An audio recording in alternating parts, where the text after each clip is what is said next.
ஈசா அறக்கட்டளை பல்வேறு விதமான தவறுகள், குறிப்பாக பெண்களுக்கு எதிராக தவறுகள் நடப்பதாக தொடர்ந்து புகார்கள் எழுந்து வருகின்றன.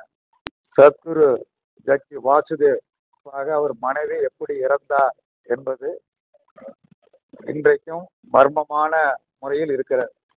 இப்படிப்பட்ட மையத்தில் நன்கு படித்த வசதி வாய்ப்புடைய குடும்பங்களைச் சேர்ந்த இளம் பெண்கள் யோகா கற்றுக்கொள்வது என்கிற பெயரால் இங்கே சேர்க்கப்பட்டு ஜக்கி வாசுதேவருடைய மகள் படிக்க வச்சு திருமணம் செய்து அமெரிக்காவில் நல்ல நிலையில அவங்க இருக்கிறாங்க. இது நீதிமன்றமே கேட்குது. அவங்களுடைய மகள்லாம் ரொம்ப நல்லா இருப்பாங்க, அவங்களை கல்யாணம் எல்லாம் பண்ணியிருப்பாங்க. ஆனால் ஊராவட்டு பிள்ளைய மட்டும் இந்த மாதிரி திருமணம் செய்து கொள்ளாமலும் பெற்றோர்களை பார்க்க முடியாமலும் தடுத்து அங்கேயே மூளை சிறை செய்து வைத்திருப்பார்களா, இது குறித்து விசாரிக்க வேண்டும் என்று சென்னை உயர்நீதிமன்றம் காமராஜ் அவர்கள் தொடுத்த வழக்கில் இப்படியான ஒரு தீர்ப்புகளை எல்லாம் வழங்கி இருக்கிறது. மர்மமாக இருக்கிறது. அங்கு நடைபெறக்கூடிய சம்பவங்கள் அனைத்துமே மிகப்பெரிய மர்மமாக இருக்கிறது. குறிப்பாக கோவை மாவட்டத்தில் அமைந்துள்ள ஈசா அறக்கட்டளை, அது யோகாக்காக ஏற்பாடு செய்யப்பட்டிருப்பதாக யோகா என்கிற பெயரில் பல ஆண்டுகளாக தொடர்ச்சியாக நடைபெற்று வருகிறது. இந்த யோகா மையத்தில் பல்வேறு விதமான தவறுகள், குறிப்பாக பெண்களுக்கு எதிராக தவறுகள் நடப்பதாக தொடர்ந்து புகார்கள் எழுந்து வருகின்றன. குறிப்பாக இதனை வைத்து நடத்துகிற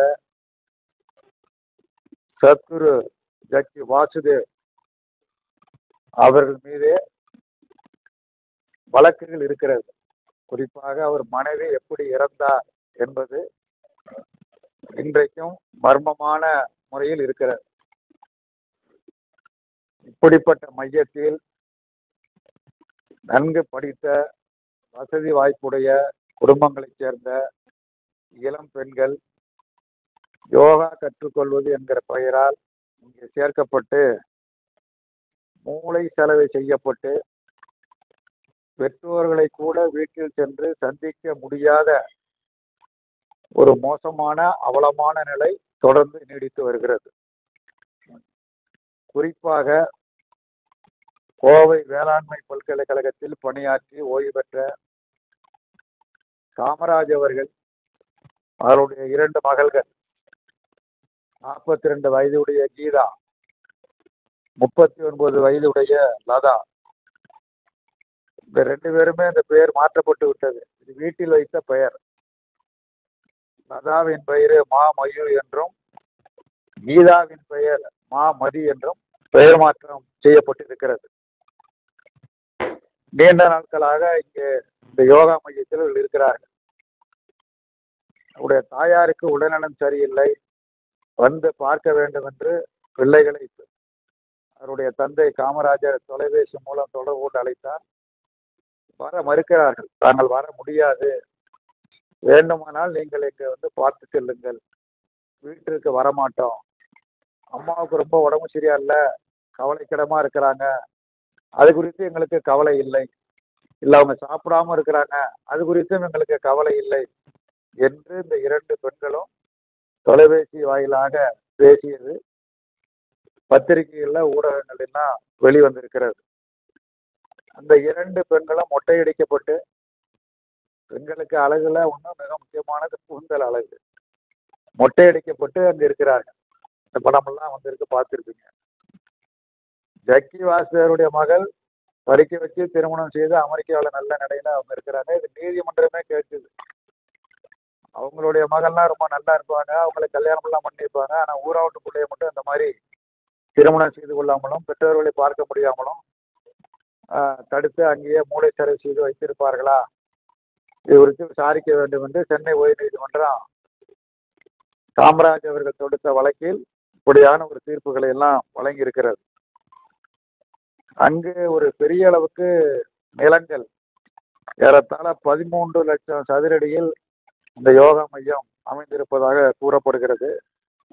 அத்தகைய நிலங்கள் அரசுக்கு சொந்தமான நிலங்கள், பழங்குடி மக்களுக்கு சொந்தமான நிலங்கள், ஆதிவாசிகள், மலைவாழ் மக்கள் இவர்களுக்குரிய நிலங்கள், இவையெல்லாம் பலவந்தமாக பறிக்கப்பட்டு இந்த ஈசா மையத்தில் சேர்க்கப்பட்டு இருக்கிறது. சேர்க்கப்பட்டு இருப்பதாக அறிக்கைகள், பல்வேறு அறிக்கைகள் எல்லாம் வெளிவந்து இருக்கிறது. இங்கு பிரதமர் வருகிறார். பிரதமர் 2017 சிவன் சிலையை திறந்து வைத்து அவர் வாசுதேவ் நடத்துகிற அந்த நடனத்தை எல்லாம் கண்டு ரசித்து செல்கிறார். அதே மாதிரி குடியரசுத் தலைவர் வருகிறார். இப்படிப்பட்ட மிக உயர்ந்த பொறுப்பில் உள்ளவர்கள் எல்லாம் இங்க ஒரு ஆதரவாக இருப்பதை போன்ற ஒரு நிலை ஏற்படுகிறது. இவர்கள் மட்டுமல்லாமல் பிற மாநில முதலமைச்சர்கள், குறிப்பாக பாஜகவை சேர்ந்த மாநில முதலமைச்சர்கள் எல்லாம் பங்கு பெறுகிறார்கள். உச்ச நீதிமன்ற, உயர் நீதிமன்ற நீதிபதிகள் வருகிறார்கள். அதே போல உயர் பொறுப்பில் இருக்கிற IAS அதிகாரிகள் போன்றவர்கள்லாம் வருகிறார்கள். இவர்கள்லாம் வந்து போகிற காரணத்தினால் அங்கு அதிகாரிகள், மாவட்ட அளவில் இருக்கக்கூடிய அதிகாரிகள் அங்கு எந்த நடவடிக்கையும் மேற்கொள்ள முடியாமல் தடுத்து நிறுத்தப்படுகிறார்கள். ஒரு அறிவிக்கப்படாத சட்டமாக இதையெல்லாம் அமல்படுத்தப்பட்டு வருகிறது. இந்த மையத்தில் ஏராளமானவர்கள் தங்கியிருக்கிறார்கள். 704 விருந்தினர்கள் தங்கியிருப்பதாகவும், 912 பேர் விடுதிகள் தங்கியிருப்பதாகவும், 217 பேர் பிரம்மச்சாரிகளாக அங்கே தங்கியிருப்பதாகவும், 891 பேர் ஊதியம் பெறக்கூடியவர்களாகவும், 1475 தொழிலாளர்கள் அங்கு பணிபுரிவதாகவும் காவல்துறை நீதிமன்றத்தில் கொடுத்த அறிக்கையில் குறிப்பிடப்பட்டு இருக்கிறது. இவ்வளவு பேருக்கு என்ன வேலை என்னன்னு தெரியல. இதுல வெளிநாட்டில் உள்ளவர்கள்லாம் இங்க இருக்கிறாங்க அப்படின்னு சொல்றாங்க. வெளிநாட்டில் உள்ளவங்க இங்க எதுக்காக தங்கியிருக்கிறாங்க, இவங்கெல்லாம் முறையாக அனுமதி பெற்று தங்கியிருக்கிறார்களா என்பதும் தெரியாது. இங்க ஏராளமான கட்டடங்கள் கட்டப்பட்டிருக்கிறது. கட்டுமான பணிகளும் தொடர்ந்து நடைபெற்றுக் கொண்டிருக்கிறது. இவையெல்லாம் முறையாக அனுமதி பெற்று நடைபெறுகிறதா என்கிற கேள்வி எழுகிறது. இவைகளை தாண்டி தகன மேடை இருக்கிறது. யோகா மையத்தில் தகன மேடை இருப்பதற்கு என்ன அவசியம்? தகன மேடை சுடுகாட்டுல தான் இருக்கணும். சுடுகாட்டில் இல்லாம ஒரு யோகா மையத்தில் எப்படி தகன மேடை வைப்பதற்கு அனுமதி பெற்றார்களா, அரசு அனுமதி கொடுத்ததா என்கிற கேள்வி எல்லாம் எழுப்பப்படுகிறது.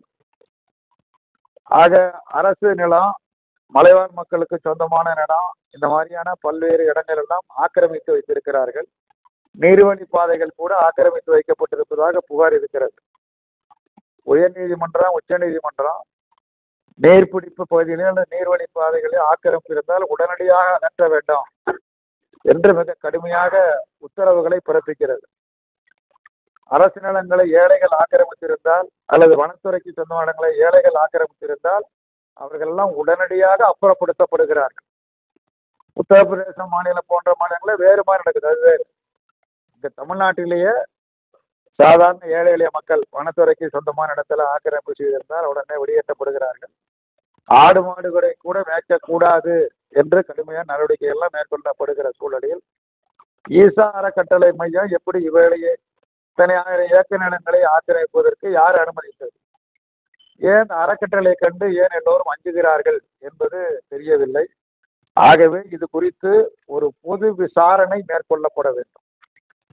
இது எல்லாமே ஒரு மர்மமாக இருக்கிறது. அங்கு நடைபெறக்கூடிய சம்பவங்கள் அனைத்துமே மிகப்பெரிய மர்மமாக இருக்கிறது.